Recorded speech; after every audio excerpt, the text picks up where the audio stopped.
السلام علیکم ورحمۃ اللہ وبرکاتہ۔ الحمد للہ وحدہ والصلاة والسلام علی من لا نبی بعد اما بعد۔ عن عبد الله بن عمرو رضی اللہ عنہ ان رسول اللہ صلی اللہ علیہ وسلم قال الصيام والقرآن يشفعان يوم القيامة ويقول الصيام يا ربي منعته التام والشهوة فشفيني فيه ويقول القرآن يا ربي منعته النوم بالليل فشفيني فيه ويشفعان رواہ مسند احمد و طبرانی۔ حضرت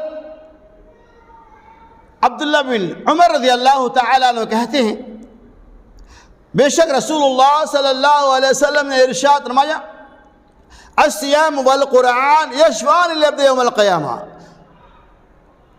روزہ اور قرآن قیامت کے دن سفارش کرے گا۔ وَيَقُولُ الصِّيَامُ يَا رَبِّ مَنَعْتَهُ الطَّعَامَ وَالشَّهْوَةَ، روزہ کہے گا اے رب العالمین میں نے اس بندے کو کھانے پینے اور نفسانی خواہشات سے روکے رکھا، وَشَفِّعْنِ فِيهِ، اے اللہ میری طرف سے اس کے حق میں سفارش کو قبول کر لے۔ وَيَقُولُ الْقُرْآنُ، اور قرآن کہے گا یا رب منعته النوم باللیل، اے رب العالمین میں نے اس بندے کو رات بھر روکے رکھا، اے رب العالمین میں نے سونے سے روکے رکھا، یہ بندہ رات بھر قیام اللیل میں مبتلا رہا، فَشَفِّعْنِ فِيهِ، اے اللہ میری سفارش اس بندے کے حق میں قبول کر لے۔ وَيَشَفَّعَانِ، پس دونوں کی سفارش قبول کی جائیں گی۔ اس حدیث پاک سے پتہ ہی چلتا ہے کہ قرآن اور روزے کا ایک خاص نسبت ہے، قرآن کا روزے سے گہرا تعلق ہے۔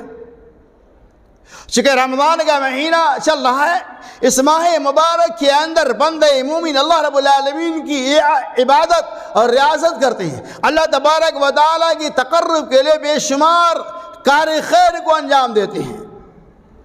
محمد رسول اللہ صلی اللہ علیہ وسلم نے ارشاد فرمایا کہ قرآن اور روزہ یہ روزہ داروں کے لیے، قرآن پڑھنے کے لیے سفارش کریں گے۔ تو کیا پتہ چلا اس حدیث پاک سے قرآن کا روزے سے اور روزے کا قرآن سے گہرا تعلق ہے، یہ دونوں چیزوں کی سفارش کو اللہ تبارک و تعالی قبول کرے گا۔ جیسا کہ پیارے حبیب محمد رسول اللہ صلی اللہ علیہ وسلم قرآن روزہ کہے گا کہ اے رب العالمین میں نے اس بندے کو دن بھر بھوکا اور پیاسا رکھا، اے رب العالمین میں نے اس بندے کو تیری رضا کی خاطر دن بھر نفسانی خواہشات سے روکا رکھا، اے رب العالمین یہ بندہ ان تمام چیزوں سے رکا رہا محض صرف رضا کے لیے، اے اللہ میری سفارش کو قبول کر لے۔ اسی طرح سے قرآن کہے گا اے رب العالمین یہ بندہ رمضان کے رہی مہینہ میں قرآن مجید کو پڑھتا رہا، رمضان کے مہینہ میں قرآن مجید کی تلاوت کرتا رہا، رمضان کے مہینہ میں راتوں میں قیام اللیل کرتا رہا، تراویح کی نماز کے اہتمام کرتا رہا، اے رب العالمین ہماری سفارش قبول فرما لے۔ پیارے نبی محمد رسول اللہ صلی اللہ علیہ وسلم نے ارشاد فرمایا وَيَشَفَّعَانِ، دونوں کی سفارشیں قبول کی جائیں گی۔ تو کیا پتہ چلا روزہ اور قرآن دونوں کی صفات برحق ہے۔